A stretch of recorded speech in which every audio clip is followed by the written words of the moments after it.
Sunday School teacher, thank you for joining us as we look into God's Word. We're still in our series of 1 Peter, talking about having that resilient faith, that enduring faith.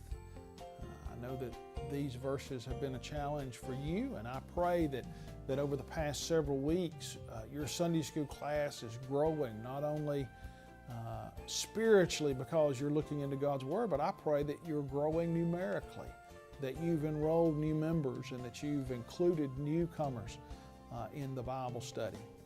Well, this passage, this lesson that we're going to be looking at for this coming Sunday, August the 3rd, is entitled Ready Faith.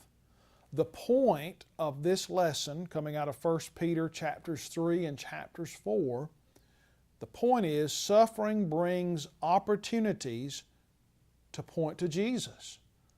Those difficulties, those suffering moments that we have, they bring us opportunities to point to Jesus. You see, none of us choose to have difficulties in our lives. None of us choose and desire to have the difficulties, but the truth is we all have them. But we can choose how we respond, and we can seek to find the reason for the difficulty. So whether they come or not, that's not our choice. They're going to come. Those trials, those difficulties, those difficult moments, those are going to come.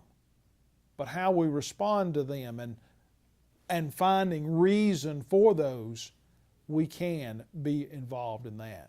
In these verses, Peter tells us that persecution or difficulties provide us an opportunity to stand for Jesus. So let's jump into these verses. We're in 1 Peter chapter 3, verses 13 through 14. There he says, "And who will harm you if you are passionate for what is good? But even if you should suffer for righteousness, you are blessed. Do not fear what they fear or be disturbed." In these passages here, Peter is telling the folks to stand strong. He's saying, what do you have to fear? Now, what I want us to think about is Peter himself. Do you remember what Peter did the night that Jesus was arrested? Remember, he followed the arresting party at a distance.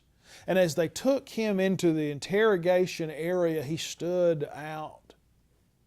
And there were those that said, "You're part of Jesus' crowd. You're part of the disciples." And 3 times he said, No, I don't have anything to do with Jesus. You see, that difficulty had come. That trial had come. That temptation was there. And what did he do? He turned his back on Jesus. You see, he learned. And here in these verses, now he is a different person because of what Jesus has done in his life.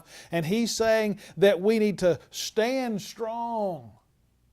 He says, what do you have to fear? What harm are they going to bring to you? Peter, we need to understand that Peter is not saying that no harm will come to Christians. That is not what Peter's saying. There have been those that have taken these verses and have said, well, if you follow God, if you love Jesus, and you send in your money, no difficulty is going to come into your life. That's not what Peter is saying. He's saying that as those difficulties come, you have no reason to fear. Even